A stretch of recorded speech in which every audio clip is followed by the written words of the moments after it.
JD ఇంకా మీనన్ని తిప్పలు పెడుతూ ఉంటుంది.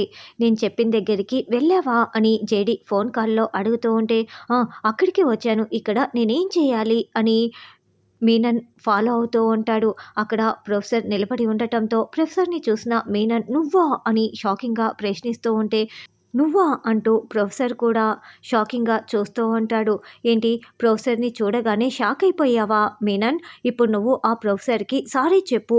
నువ్వు ఆయన 20 ఏండ్ల కలని నాశనం చేశావు కదా!" అని జేడీ చెప్తూ ఉంటే, "ఏంటి నేను సారీ చెప్పాల్నా?" అని మీనన్ అంటాడు. "నీకు యాంటీడోస్ కావాలంటే నువ్వు సారీ చెప్పక తప్పదు" అని జేడీ వార్నింగ్ ఇస్తూ ఉంటుంది. "సరే ప్రొఫెసర్ సారీ" అని మీనన్ స్టైల్‌గా చెప్తూ ఉంటే, "అలా కాదు నువ్వు ఆయన కాళ్ళు పట్టుకొని సారీ చెప్పాలి. ఎందుకంటే ఆయన 20 ఏండ్ల ప్రాజెక్టు కలని నువ్వు నాశనం చేశావు" అని జేడీ చెప్తూ ఉంటుంది.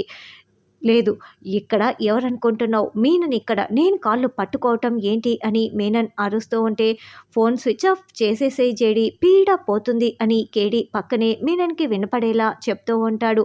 "వద్దు వద్దు ఇప్పుడు నేను కాళ్ళు పట్టుకోవాలి అంతే కదా!" "అలాగే చేస్తానంటూ ప్రొఫెసర్ గారు మీ 20 ఏండ్ల కలని నేను దూరం చేశాను. నన్ను క్షమించండి" అని కాళ్ళ దగ్గర కూర్చొని దండం పెడుతూ మీనన్ వేడుకుంటూ ఉంటాడు. "జేడీ నువ్వు చెప్పినట్లే చేశాను జేడీ. ఇక ఇచ్చేసేయ్ జేడీ యాంటీడోస్" అని మీనన్ అడుగుతూ ఉంటే, "అప్పుడే కాదు నేను చెప్తూ ఉంటాను నువ్వు చేస్తూ ఉండు" అని జేడీ మళ్ళీ ఒక షాక్ ఇవ్వటంతో మీనన్ ఇక కుప్పకూలిపోయి అంబులెన్స్‌లో పడుకొని నీరసించిపోయి అంబులెన్స్‌లో వెళ్తూ ఉంటాడు. ఇక ధాత్రి వాళ్ళ అమ్మని తలుచుకొని చాలా బాధపడుతూ ఉంటుంది.